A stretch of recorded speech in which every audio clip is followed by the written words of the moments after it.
आज की वीडियो में हम करेंगे गणित सेक्शन का इकाई 4। ये सेकेंड ईयर की वीडियो है, मैं आपको बता दूं। इससे पहले इकाई 1, 2 और 3 हम कर चुके हैं। तो आज हम करेंगे इकाई 4 जिसका नाम है स्थान एवं आकारों के प्रति ज्यामितीय दृष्टिकोण। ठीक है, इंग्लिश में geometric ways of looking at space and shapes. तो बेसिकली जो पूरा यूनिट है वो आपका आकार और जितने भी शेप्स होते हैं मैथमेटिक्स के अंदर उनके ऊपर बेस्ड है ये वाला यूनिट। तो स्टार्ट करते हैं इसको शुरू से। जो जो टॉपिक आपके सिलेबस में दिए हुए हैं हम सीरीज वाइज वैसे ही पूरा यूनिट जो है वो कवर करेंगे। तो सबसे पहले जो हमारा टॉपिक है वो आता है रेखा गणित का, ज्योमेट्री का। और इसके अंदर क्या है, मीनिंग एंड इम्पोर्टेंस, कि इसका अर्थ क्या है और इसकी मीनिंग क्या है बेसिकली।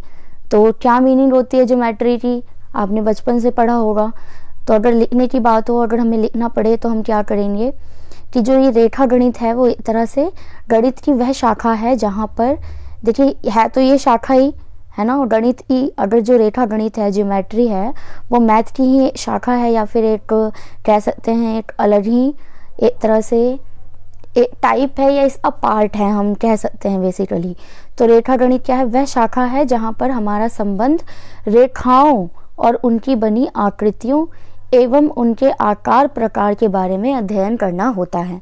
तो मैथ के अंदर जब आप रेखाओं के बारे में पढ़ते हैं या शेप्स आकृतियों के बारे में पढ़ते हैं तो वो वहाँ पर बन जाती है ज्योमेट्री या फिर रेखा गणित। ठीक है, तो ये क्या है, इसको हम गणित की चित्र शाखा भी कह सकते हैं। ऑफ कोर्स मैथ में चित्र क्या होते हैं, शेप्स ही होते हैं।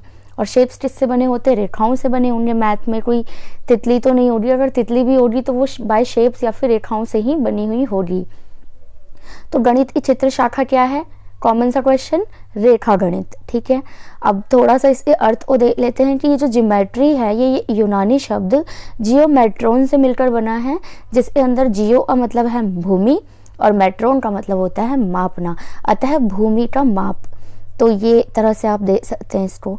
आगे देखिए कि ज्यामिति का जो पिता है वो किसको कहा गया है, तो ज्यामिति के जो पिता है वो यूक्लिड को कहा गया हुआ है।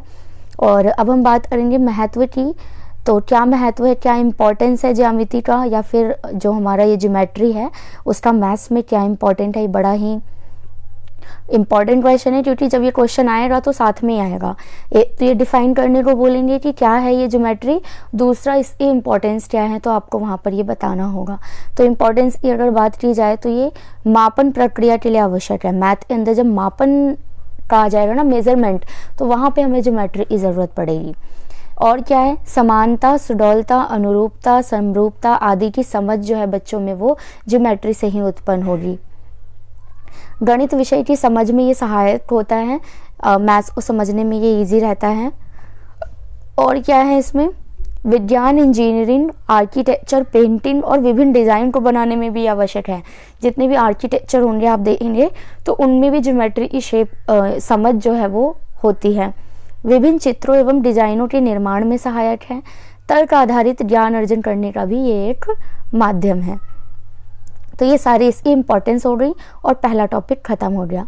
सेकंड जो आपका टॉपिक स्टार्ट होता है वो है सरल द्विमीय एवं त्रिविमीय आकृति। अब ये बहुत ही सरल हिंदी है, सरल तो क्या ही रहेंगे, काफ़ी डिफ़िकल्ट हिंदी है, लेकिन अगर इंग्लिश आप पढ़ेंगे तो simple 2D and 3D shapes, ये आपने सुना होगा।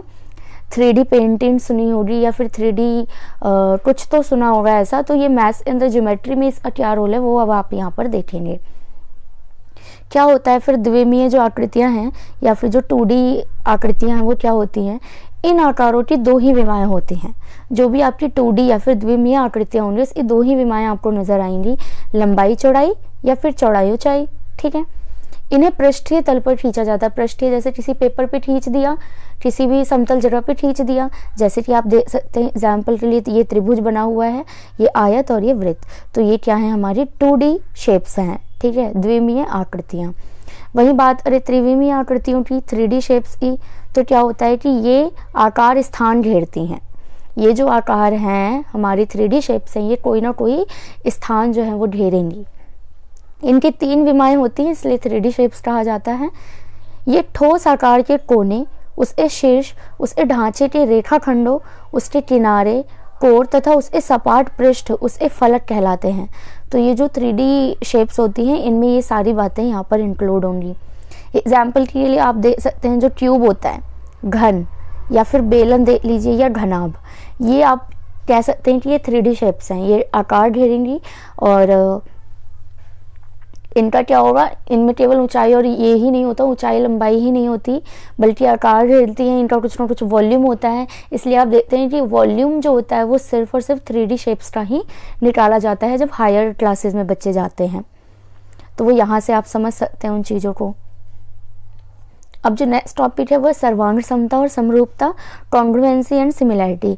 अगर आपने 10th भी मैथ पढ़ी है तो आपको कॉन्ग्रुएंसी का मतलब पता होगा, सिमिलैरिटी का मतलब भी पता होगा। नहीं भी मालूम तो अभी आप देख लीजिए क्योंकि आपके टॉपिक का ये हिस्सा है, सिलेबस में है तो पढ़ना ज़रूरी है। तो इन दोनों को समझने के लिए हम ऐसे कर लेते हैं जैसे इन दोनों के अंतर हम विभेद कर रहे हो, इस तरीके से दोनों ही चीज़ें जो हैं वो क्लियर हो जाएंगी। तो कॉन्ग्रुएंसी यानी कि सर्वांग समता और सिमिलैरिटी यानी समरूपता, दोनों में क्या अंतर है ये देखने के लिए सबसे पहले हम बात करेंगे सर्वांग समता यानी कॉन्ग्रुएंसी की। कॉन्ग्रुएंसी का मतलब क्या होता है, इसमें आकार और विस्तार, ध्यान से सुनिए, आकार यानी आकार भी सेम होना चाहिए और विस्तार भी सेम होना चाहिए। जैसे कि एग्जाम्पल के लिए आप नीचे ये दो दे लीजिए स्क्वायर्स बने हुए हैं। एक तो ये रहा ABCD और PQRS, ठीक है, ये दो स्क्वायर्स हैं, दोनों ही क्या हैं, मतलब सेम आकार हैं। सबसे पहली बात, दोनों ही स्क्वायर हैं। दूसरा बात, इनकी विस्तार भी सेम है, ये भी 5-5 सेंटीमीटर से हैं और ये भी 5-5। तो ये दोनों क्या हुए, ABCD सर्वांग सम हो गया PQRS का। तो याद रखना आकार और विस्तार दोनों सेम होना चाहिए, तभी दो जो शेप होंगी वो कॉन्ग्रुएंस होंगी। वहीं बात करें अगर सिमिलैरिटी की या फिर समरूपता की, तो यहाँ पे क्या होता है, केवल आकारों का ही समान होना आवश्यक है। विस्तार समान हो या ना हो कोई फर्क नहीं पड़ता, सिर्फ आकार समान होना चाहिए, ठीक है। जैसे कि यहाँ पे भी दो स्क्वायर हैं ABCD और PQRS, लेकिन जो विस्तार है वो यहाँ देखेंगे आप तो ABCD जो है उसमें 6-6 सेंटीमीटर का है और PQRS में 3-3 सेंटीमीटर का है। तो विस्तार तो दोनों का सेम नहीं है लेकिन जो आकार है वो सेम है, इसलिए ये दोनों क्या हैं, सिमिलर हैं, समरूप हैं, ठीक है। तो हम कह सकते हैं कि ये वाले ABCD और PQRS समान तो हैं लेकिन सर्वांग सम नहीं है, लेकिन इधर वाला जो है वो हमारा सर्वांग सम है। आगे देखिए अगला जो टॉपिक है हमारा स्थान परिवर्तन एवं ज्यामिति, यानी कि जो ट्रांसफॉर्मेशन है वो ज्योमेट्रिकल शेप में किस तरीके से हो सकता है। ट्रांसफॉर्मेशन का सीधा सा मतलब है चेंज, कैसे हम किसी भी शेप को चेंज करेंगे। तो क्या होता है, विभिन्न आकारों में परिवर्तन या रूपांतरण करना संभव है। बिल्कुल हम किसी भी शेप को चेंज कर सकते हैं। कैसे करेंगे, 3 तरीके हमारे पास, एक है घूर्णन, दूसरा परावर्तन, तीसरा है सरकना। तो घूर्णन क्या होता है, दक्षिणावर्त या वामावर्त, यानी कि हम क्लॉकवाइज भी घुमा सकते हैं किसी चीज़ को या फिर एंटी क्लॉकवाइज भी घुमा सकते हैं और इस तरीके से उस शेप में भी जो है वो चेंजेस आ जाएंगे। दूसरा होता है रिफ्लेक्शन यानी परावर्तन, जैसे कि दर्पण रेखा, आप किसी भी चीज़ को दर्पण के आगे ले जाएंगे तो ऑटोमेटिकली क्या हो जाता है, उसमें चेंज है। जैसे किसी अक्षर को आप देखेंगे तो वो दर्पण के बाहर कुछ और होगा और दर्पण के अंदर कुछ और होगा, इसी तरह शेप्स में भी होता है। तो इस तरीके से हम ट्रांसफॉर्म कर सकते हैं किसी भी शेप को। और क्या होता है सरकना, तो सरकने में क्या हो सकता है कि इसको इंग्लिश में कहते हैं ट्रांसलेशन, जैसे एक्स अक्ष पर दाएं या बाएं खिसकना या फिर वाई अक्ष पर ऊपर या नीचे। जैसे 2 अक्ष होते हैं आपको पता है, एक्स और वाई, तो एक्स ये होता है और वाई ऐसे होता है।